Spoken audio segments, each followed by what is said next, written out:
Hi viewers, இன்றைக்கி நம்ம சேனலில் துவரம் பருப்பை வச்சு 10 வகையான ரெசிபிஸ் பார்க்கலாம். கோவிலில் ரொம்ப ஸ்பெஷலாக செய்யக்கூடிய கதம்ப சாதம், பாலக்கீரை கடையல், ஒரு நார்த் இந்தியன் ரெசிபி தால் தடக்கா, முருங்காய் சாம்பார், கர்நாடகா ஸ்பெஷல் பிசிபேலாபாத், முள்ளங்கி சாம்பார், சௌச்சௌ சாம்பார், கத்திரிக்காய் சாம்பார், முளைக்கீரை சாம்பார். முதல் வகையாக கோவிலில் ரொம்ப ஸ்பெஷலாக செய்யக்கூடிய கதம்ப சாதம் எப்படி செய்கிறதுன்னு பார்க்கலாம்.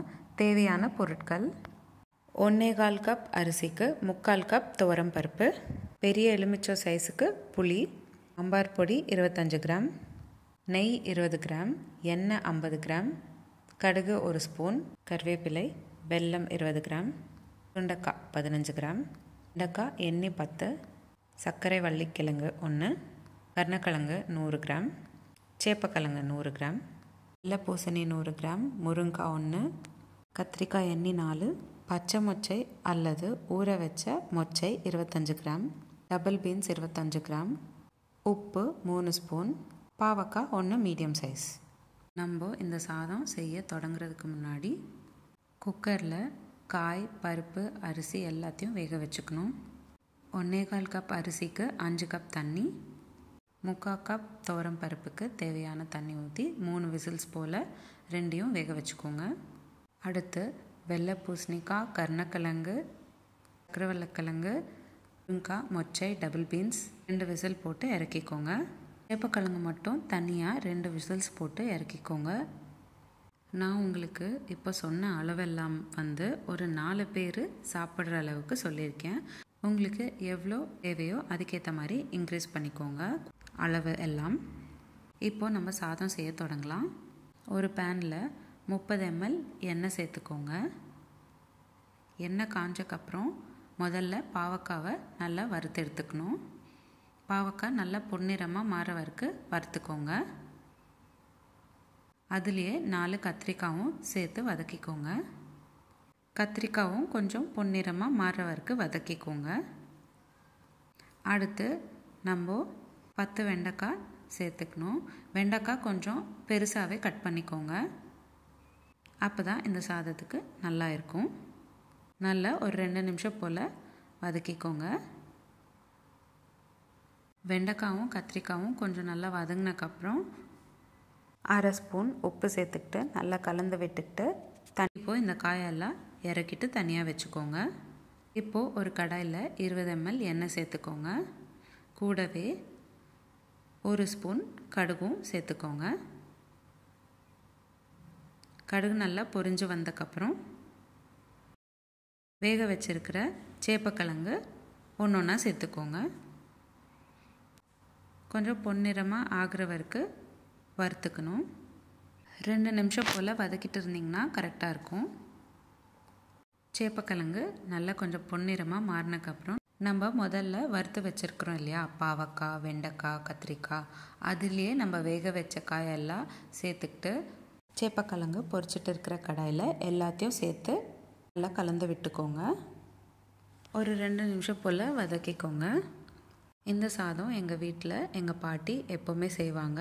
வீட்டில் விருந்தாளிங்க நிறைய வராங்க அப்படின்னு தெரிஞ்சாலே எங்கள் பாட்டி இந்த ரெசிபி பண்ணுவாங்க. எல்லோரும் ரொம்ப விரும்பி சாப்பிடுவாங்க. இப்போது கொஞ்சமாக கருவேப்பிலை சேர்த்துக்கிட்டு 15 கிராம் போல் வெல்லமும் கூடவே சேர்த்துக்கணும். எங்கள் பாட்டி கைவண்ணத்துக்கு பெரிய சீக்ரெட்டே இந்த வெல்லம் தாங்க. அடுத்து 25 கிராம்லேருந்து 30 கிராம் போல் சாம்பார் பொடி சேர்த்துக்கோங்க. காரத்துக்கு ஏற்றபடி நீங்கள் சாம்பார் தூளை சேர்த்துக்கலாம். சாம்பார் தூள் சேர்த்தக்கப்புறம் நம்ம புளி தண்ணி சேர்த்துக்கணும். பெரிய லெமன் சைஸ் அளவுக்கு புளி ஊற வச்சு அந்த தண்ணியை சேர்த்துக்கிறேன். நல்ல 2 நிமிஷம் போல் கலந்துக்கோங்க. கூடவே 1/2 ஸ்பூன் உப்பு சேர்த்துக்கோங்க. ரெசிபிக்கு 3 ஸ்பூன் உப்பு சொல்லியிருந்தேன் இல்லையா, அதில் 1/2 ஸ்பூன் காய்க்கு 1/2 ஸ்பூன் இப்போ சாம்பாருக்கு சேர்த்தாச்சு. தேவைப்பட்டால் இன்னொரு ஸ்பூன் சேர்த்துக்கோங்க. கூடவே 3/4 கப் துவரம் பருப்பு வேக வச்சதும் சேர்த்துக்கோங்க. நல்லா கலந்து விட்டுக்கணும். ஒரு 5 நிமிஷம் போல் நல்லா வேக வச்சுக்கோங்க. இந்த சாதத்துக்கு ஒரு தனி ஃப்ளேவர் கொடுக்கறது சுண்டைக்காய் தான். 15 கிராம் சுண்டைக்காவை நல்லா வறுத்து எடுத்துக்கோங்க. இந்த மாதிரி ஒரு 10 ml எண்ணெயில் 15 கிராம் சுண்டைக்காய் சேர்த்து வறுத்துக்கணும். சுண்டைக்காய் நல்லா பொன்னிறமாக மாறினக்கப்புறம் எடுத்துட்டு நம்ம சாம்பாரில் சுண்டைக்காவை சேர்த்துக்கணும். சாம்பார் நல்லா ஒரு கொதி வந்தக்கப்புறம் 20 கிராம் போல் நெய் சேர்த்துக்கணும். எப்போவுமே நெய் சேர்த்தாலே அது ஒரு தனி டேஸ்ட் கொடுக்குங்க. நெய் சேர்த்தக்கப்புறம் ஒரு வாட்டி நல்லா கலந்து விட்டுட்டு இப்போது நம்ம வேக வச்சுருக்கிற சாதத்தையும் சேர்த்துக்கணும். இப்போ நம்ம 3/4 கப் துவரம்பருப்பு சாம்பாரில் சேர்த்துருக்கோம் இல்லையா, அதனால் 1/4 கப் சாதமும் இப்போ சேர்த்துக்கிறோம். கொஞ்சம் கொஞ்சமாக சேர்த்துக்கோங்க. முதல்ல பாதி சேர்த்து நல்லா கலந்தக்கப்புறம் இன்னொரு பாதியும் சேர்த்து நல்லா கலந்துக்கோங்க. இந்த சாதம் செய்கிறதுக்கு கொஞ்சம் டைம் எடுக்குங்க, ஆனால் டேஸ்ட் மட்டும் ரொம்ப அட்டகாசமாக இருக்கும். உங்கள் வீட்டில் ஏதாச்சும் கேதரிங் இல்லை ஃபங்க்ஷன் அப்படி மத்தியானத்தில் நடக்குது அப்படின்னா நீங்கள் இந்த ரெசிபியை செய்யுங்க. கண்டிப்பாக எல்லோரும் விரும்பி சாப்பிடுவாங்க. நல்லா கலந்து விட்டக்கப்புறம் நீங்கள் ஒரு பவுலில் ட்ரான்ஸ்ஃபர் பண்ணிக்கோங்க. ட்ரான்ஸ்ஃபர் பண்ணக்கப்புறம் ஒரு 15 நிமிஷம் போல் சைடில் வச்சுட்டு நம்ம அடுத்து போண்டா பொரித்து எடுத்துக்கணும். உளுந்து வடை செய்வீங்க இல்லையா, உளுந்து வடை செய்யாமல் இந்த மாதிரி போண்டா மாதிரி செஞ்சுக்கிட்டு இப்போ நம்ம 15 நிமிஷம் போல் ஒதுக்கி வச்சுருக்கிற சாதத்தில் சேர்த்துக்கிட்டு இது மேலே கொஞ்சமாக திருப்பி சாம்பார் சாதம் சேர்த்துக்கிட்டு ஒரு 30 நிமிஷம்க்கு அப்புறம் நீங்கள் சாப்பிட்டீங்கன்னா டேஸ்ட் ரொம்ப பிரமாதமாக இருக்கும். அவ்வளோதாங்க, நம்ம கோவில் பிரசாதம் கதம்ப சாதம் ரெடி ஆகிடுச்சு. இந்த ரெசிபி ட்ரை பண்ணிவிட்டு எனக்கு கமெண்ட் பாக்ஸில் எப்படி இருந்ததுன்னு கமெண்ட் பண்ணுங்கள். அடுத்து பாலக்கீரை பருப்பு எப்படி செய்யலான்னு பார்க்கலாம் வாங்க. நான் இந்த பாலக்கீரை பருப்பு 1 பாட் ரெசிபியாக பண்ணுறேன். அதனால் முதல்ல குக்கரில் பாலக்கீரை 1 கப் சேர்த்துக்கிட்டேன். கூடவே 1 கப் துவரம் பருப்பும் சேர்த்துக்கிட்டேன். ஒரு பெரிய வெங்காயம் பொடிசாக கட் பண்ணிக்கிட்டது, கூடவே ஒரு பெரிய சைஸ் தக்காளி கட் பண்ணிக்கிட்டது சேர்த்துக்கிட்டேன். கூடவே ஒரு 10 ml போல் எண்ணெயும் சேர்த்துக்கோங்க. இந்த மாதிரி நம்ம எண்ணெய் சேர்த்துக்கிட்டோன்னா கீழே அடி பிடிக்காமல் இருக்கும். அடுத்து 1 ஸ்பூன் சாம்பார் தூள், 1 ஸ்பூன் உப்பு, கொஞ்சமாக எல்ஜி பொடியும் சேர்த்துக்கோங்க, அதாவது பெருங்காயப்பொடி. கடைசியாக நம்ம தண்ணி சேர்த்துக்கணும். பருப்புக்கு தேவையான தண்ணி சேர்த்துக்கிட்டு ப்ரெஷர் குக் பண்ணிக்கணும். உங்களுக்கு தேவைப்பட்டால் இதில் பூண்டும் சேர்த்துக்கலாம். இப்போ நான் பூண்டு கூட சேர்த்துக்கிறேன். மூடி போட்டு ஒரு 5 விசில் போல் வேக வச்சுக்கோங்க. இப்போது அடுத்து நம்ம பருப்பு தாளிக்கிறதுக்கு ஒரு பேனில் ஒரு 10 ml போல் எண்ணெய் சேர்த்துக்கிட்டு அதில் கொஞ்சமாக கடுகு, அதாவது 1/2 ஸ்பூன் கடுகு சேர்த்தக்கப்புறம் ஒரு காஞ்ச மிளகாய், கூடவே கொஞ்சமாக கருவேப்பிலை எல்லாம் சேர்த்துக்கிட்டு நல்லா வதக்கிக்கணும். கருவேப்பிலை நல்லா வதங்கினக்கப்புறம் கொஞ்சமாக கொத்தமல்லியும் சேர்த்துக்கிறேன். நல்லா வதக்கிக்கோங்க. இப்போது நம்ம தாளித்து வச்சுருக்கிறத பருப்பில் நம்ம சேர்த்துக்கணும். அவ்வளோதான், பருப்பு கடையல் ரெடி ஆகிடுச்சு. ரெசிபி ட்ரை பண்ணிவிட்டு எனக்கு கமெண்ட் பாக்ஸில் கமெண்ட் பண்ணுங்கள். அடுத்து முருங்கைக்காய் சாம்பார் எப்படி செய்கிறதுன்னு பார்க்கலாம். கடாயில் ஒரு 10 ml போல் எண்ணெய் சேர்த்துக்கோங்க. கூடவே 1 ஸ்பூன் கடுகும் சேர்த்துக்கிட்டு கூடவே கொஞ்சமாக கருவேப்பிலையும் சேர்த்துக்கிட்டு நல்லா வதக்கிக்கோங்க. முருங்கைக்காய் சேர்த்தாலே சாம்பாருக்கு ஒரு தனி டேஸ்ட்டுங்க. அடுத்து கட் பண்ணி வச்சுருக்கிற முருங்கைக்காய் சேர்த்துக்கிறேன். ஒரு 5 நிமிஷம் போல் நல்லா வதக்கிக்கோங்க. கொஞ்சமாக கலர் மாறும், அந்த ஸ்டேஜில் முருங்கைக்காய் லைட்டாக வதங்கியிருக்கும்.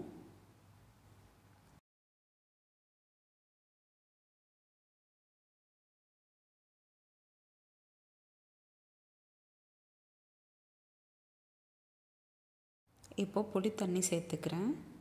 லெமன் சைஸ் அளவுக்கு புளி ஊற வச்சு அதை நான் இங்கே சேர்த்துக்கிறேன். கூடவே 1 ஸ்பூன் சாம்பார் தூளும் சேர்த்துக்கிறேன். நல்லா கலந்து விட்டுக்கோங்க. ஒரு 2 நிமிஷம் போல் வேக வச்சிங்கன்னா புளி தண்ணி காரம் நல்லா முருங்கால ஊறும். வேக வைக்கிறப்ப மூடி போட்டு வேக வச்சிங்கன்னா இன்னும் கொஞ்சம் ஃபாஸ்ட்டாக வேகும். தேவைப்பட்ட அளவுக்கு தண்ணி சேர்த்துக்கிட்டு மூடி போட்டு மூடிக்கோங்க. 5 நிமிஷத்துக்கு அப்புறம் பார்த்திங்கன்னா இந்த மாதிரி இருக்கும். அப்போது 1 ஸ்பூன் போல் உப்பு சேர்த்துக்கோங்க. அடுத்து வேக வச்சிருக்கிற துவரம் பருப்பும் சேர்த்துக்கணும். நல்லா மசிஞ்சக்கப்புறம் சேர்த்துக்கோங்க. நல்லா கலந்து விட்டக்கப்புறம் தேவையான தண்ணி சேர்த்துக்கிட்டு ஒரு 5 நிமிஷம் போல் கொதிக்க வச்சுக்கணும். கொதி வந்தக்கப்புறம் கொஞ்சமாக கொத்தமல்லி இலை தூவிட்டிங்கன்னா அவ்வளோதான். ரொம்ப சிம்பிளான முருங்காய் சாம்பார் ரெடி ஆயிடுச்சு. ட்ரை பண்ணி பார்த்துட்டு எனக்கு கமெண்ட் பாக்ஸில் கமெண்ட் பண்ணுங்கள். அடுத்த வகை நார்த் இந்தியன் ஸ்பெஷல் தால் தடுக்கா. இந்த ரெசிபி சப்பாத்திக்கும் சாப்பாடுக்கும் ரெண்டுத்துக்கும் நல்லா இருக்குங்க. இதுக்கு முதல்ல குக்கரில் துவரம் பருப்பு சேர்த்துக்கிட்டு கூடவே 1 கப் வெங்காயம், 1 கப் தக்காளி சேர்த்துக்கிட்டு கூடவே ஒரு பச்சை மிளகா கட் பண்ணதும் சேர்த்துக்கோங்க. 5லேருந்து 6 பல் பூண்டு, 1 கப் துவரம் பருப்புக்கு 1/2 ஸ்பூன் உப்பு, 1/2 ஸ்பூன் சாம்பார் தூள், 1/4 ஸ்பூன் மஞ்சத்தூள் எல்லாம் சேர்த்துட்டு ஒரு 20 ml போல் எண்ணெய் சேர்த்துட்டு நல்லா வேக வச்சுக்கோங்க. அடுத்து ஒரு பேனில் 10 ml எண்ணெய் சேர்த்துக்கிட்டு கொஞ்சமாக கடுகு, கூடவே கொஞ்சமாக கருவேப்பிலை சேர்த்துக்கிட்டு நல்லா வதக்கிக்கிட்டு கொஞ்சமாக கொத்தமல்லியும் சேர்த்துக்கிட்டு வதக்கிக்கோங்க. அது கூடயே ஒரு காஞ்ச மிளகாய் சேர்த்தக்கப்புறம் நம்ம வேக வச்சுருக்கிற தாலும் சேர்த்துக்கோங்க. அவ்வளோதான், தால் தடுக்கா ரெடி ஆயிடுச்சு. அடுத்து பிசிபெல்லா பாத் எப்படி பண்ணலான்னு பார்க்கலாம். குக்கரில் ஒரு 10 ml போல் எண்ணெய் சேர்த்துக்கோங்க. கூடவே கருவேப்பிலை, பொடிசாக கட் பண்ணிக்கிட்ட சின்ன வெங்காயம் சேர்த்துக்கோங்க. பிசிபெல்லா பாத்துக்கு சின்ன வெங்காயம் தான் நல்லாயிருக்கும். கூடவே ஒரு பெரிய சைஸ் தக்காளி பொடிசாக கட் பண்ணிக்கிட்டதும் சேர்த்துக்கோங்க. அடுத்து கேரட், பீன்ஸ், உருளைக்கிழங்கு எல்லாமே பொடிசாக கட் பண்ணிக்கிட்டது சேர்த்துக்கணும். 3 காயும் சேர்ந்து 1 கப் அளவுக்கு சேர்த்துக்கோங்க. கூடவே 1 ஸ்பூன் உப்பு, 1 ஸ்பூன் சாம்பார் தூள் சேர்த்துக்கிட்டு சின்ன லெமன் சைஸ் அளவுக்கு புளி தண்ணி சேர்த்துக்கோங்க. கூடவே கொஞ்சமாக பெருங்காயம் சேர்த்துக்கோங்க. 1 கப் அரிசிக்கு 3/4 கப் துவரம் பருப்பு எடுத்துக்கணும். ரெண்டும் ஒரு 10 நிமிஷம் போல் தண்ணியில் ஊற வச்சுருக்கேன். அதையும் சேர்த்துக்கிட்டேன். ஒரு கொதி வந்தக்கப்புறம் குக்கர் மூடிட்டு 3 விசில் போல் வேக வச்சிங்கன்னா பிசிபெல்லா பாத் ரெடி ஆகிடும். அடுத்து முள்ளங்கி சாம்பார் எப்படி செய்கிறதுன்னு பார்க்கலாம். ஒரு பேனில் 10 ml போல் எண்ணெய் சேர்த்துக்கோங்க. கூடவே 1/2 ஸ்பூன் கடுகு சேர்த்துக்கோங்க. கொஞ்சமாக கருவேப்பிலையும் சேர்த்துக்கோங்க. ரவுண்ட் ஷேப்பில் கட் பண்ணிக்கிட்ட முள்ளங்கியும் சேர்த்துக்கணும். முள்ளங்கி நல்லா பச்சை வாசனை போகிற வரைக்கும் நல்லா வதக்கிக்கணும். ஒரு 2 நிமிஷம் போல் கண்டினியூஸாக வதக்கிக்கிட்டிங்கன்னா பச்சை வாசனை போயிடும். அடுத்து 1/2 ஸ்பூன் போல் உப்பு சேர்த்துக்கோங்க. கூடவே 1 ஸ்பூன் அளவுக்கு சாம்பார் பொடியும் சேர்த்துக்கோங்க. 2 நிமிஷம் போல் நல்லா வதக்கிக்கோங்க. 2 நிமிஷம் போல் வதக்கிட்டே இருந்தீங்கன்னா முள்ளங்கி நல்லா சாஃப்டாகிட்டு உப்பு காரமும் நல்லா ஊறியிருக்கும். அடுத்ததாக ஊற வச்சிருக்கிற லெமன் சைஸ் அளவுக்கு புளி தண்ணியை சேர்த்துக்கணும். நல்லா கலந்து விட்டுக்கிட்டு மூடி போட்டு வேக வைக்கணும். 5 நிமிஷம் போல் வேக விட்டுக்கிட்டிங்கன்னா முள்ளங்கி நல்லா சாஃப்டாக வெந்துடும். டைரெக்டாக முள்ளங்கி குக்கரில் வச்சு 3-4 விசில் போட்டு கூட வேக வச்சு சேர்த்துக்கலாம். ஆனால் நான் இங்கே உங்களுக்கு காமிக்கிற மெத்தட் நான் டைரெக்டாக முள்ளங்கி வதக்கிட்டு வேக வைக்கிறேன். இந்த மாதிரி செய்யும்போது தான் டேஸ்ட் நல்லாயிருக்கும். முள்ளங்கி நல்லா வெந்தக்கப்புறம் வேக வச்சிருக்கிற 1 கப் துவரம் பருப்பு நல்லா மசித்ததும் சேர்த்துக்கிறேன். காயும் பருப்பும் ரெண்டும் நல்லா கலந்து விட்டு 5 நிமிஷம் போல் வேக வச்சிங்கன்னா முள்ளங்கி சாம்பார் ரெடி ஆகிடும். பருப்பு வேக வச்சுக்கிறப்பவே 1 வெங்காயம், 1 தக்காளி, 5-6 பல் பூண்டு சேர்த்து வேக வச்சுக்கணும். பருப்பு மசிகிறப்போ பூண்டு, வெங்காயம், தக்காளி கூட சேர்த்து நல்லா மசிச்சுக்கணும். கடைசியாக கொஞ்சமாக கொத்தமல்லி சேர்த்துக்கிட்டு கீழே இறக்கிட்டிங்கன்னா முள்ளங்கி சாம்பார் ரெடி ஆகிடும். அடுத்து நம்ம சௌச்சௌ சாம்பார் எப்படி பண்ணுறதுன்னு பார்க்கலாம். ஒரு பேனில் 20 ml போல் எண்ணெய் சேர்த்துக்கிட்டு 1/2 ஸ்பூன் கடுகு, கொஞ்சமாக கருவேப்பிலை சேர்த்துக்கிட்டு நல்லா வதக்கிக்கோங்க.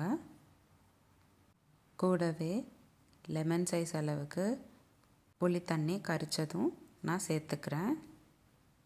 1 ஸ்பூன் அளவுக்கு சாம்பார் தூள், 1/2 ஸ்பூன் உப்பு, வேக வச்சிருக்கிற சௌச்சௌவும் சேர்த்துக்கிட்டு நல்லா கலந்து விடுங்க. கூடவே வேக வச்சிருக்கிற துவரம் பருப்பு 1 கப் சேர்த்துக்கிட்டேன். ஒரு கொதி வந்தக்கப்புறம் கொத்தமல்லி சேர்த்து இறக்கிட்டிங்கன்னா சௌச்சௌ சாம்பார் ரெடி ஆகிடும். அடுத்து பருப்பு கீரை எப்படி செய்கிறதுன்னு பார்க்கலாம். 1 பாட் ரெசிபியாக நான் இன்றைக்கி பண்ண போகிறேன்.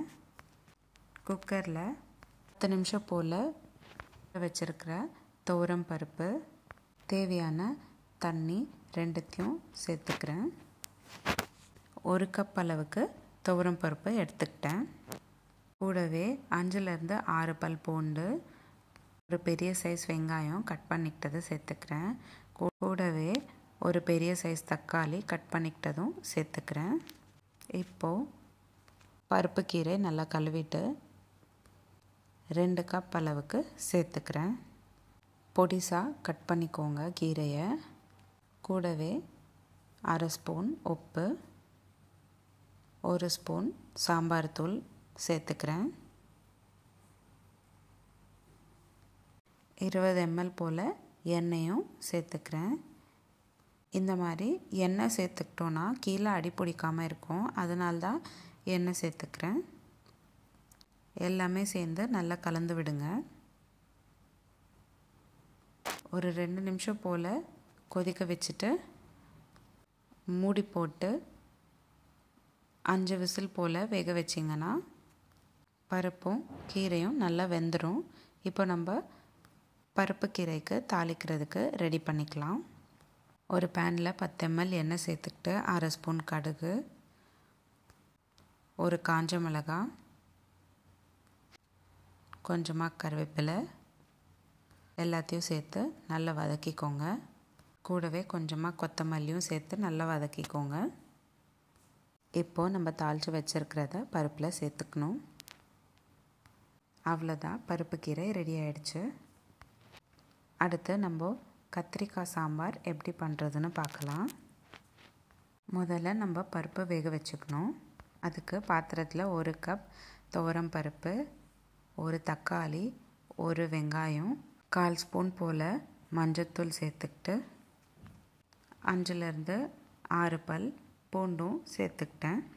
தேவையான தண்ணி சேர்த்துக்கிட்டு குக்கரில் 5-6 விசில் போல் வேக வச்சுக்கணும். பருப்பு நல்லா வெந்தக்கப்புறம் கடைஞ்சி வச்சுக்கணும். இப்போது ஒரு பேனில் 20 ml எண்ணெய் சேர்த்துக்கிட்டு 1/2 ஸ்பூன் கடுகு, கொஞ்சமாக கருவேப்பிலை, 5-6 கத்திரிக்காய் சின்னதாக வெட்டிக்கிட்டதும் சேர்த்துக்கிறேன். கத்திரிக்காய் நல்லா பொன்னிறமாக மாற வரைக்கும் வதக்கிக்கோங்க. அடுத்து 1 ஸ்பூன் போல் சாம்பார் பொடி, 3/4 ஸ்பூன் அளவுக்கு உப்பு சேர்த்துக்கிட்டு நல்லா கலந்து விடுங்க. 2 நிமிஷம் போல் வதக்கினக்கப்புறம் சின்ன லெமன் சைஸ் அளவுக்கு புளி தண்ணியில் ஊற வச்சதும் சேர்த்துக்கணும். 5 நிமிஷம் போல் மூடி போட்டு வேக வச்சிங்கன்னா கத்திரிக்காய் நல்லா சாஃப்டாக வெந்துடும். வேக வச்சிருக்கிற பருப்பும் சேர்த்து கொதி வந்தக்கப்புறம் கொஞ்சமாக கொத்தமல்லி இலை சேர்த்து இறக்கிக்கிட்டிங்கன்னா கத்திரிக்காய் சாம்பார் ரெடி ஆகிடும். அடுத்து அரைக்கீரை பருப்பு எப்படி செய்கிறதுன்னு பார்க்கலாம். குக்கரில் 1 கப் துவரம் பருப்பு 10 நிமிஷம் போல் ஊற வச்சு சேர்த்துக்கிறேன்.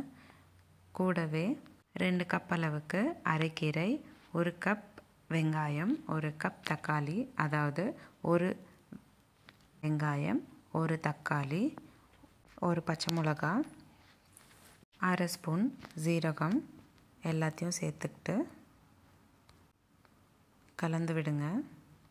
1/2 ஸ்பூன் உப்பு, 1/2 ஸ்பூன் சாம்பார் தூள், 1/4 ஸ்பூன் மஞ்சத்தூள், கொஞ்சமாக பெருங்காயத்தூள், 20 ml போல் எண்ணெய், 5லேருந்து 6 பல் பூண்டு எல்லாத்தையும் சேர்த்துக்கிட்டு கலந்து விட்டுட்டு மூடி போட்டு 5 விசில் போல் வேக வச்சுக்கோங்க.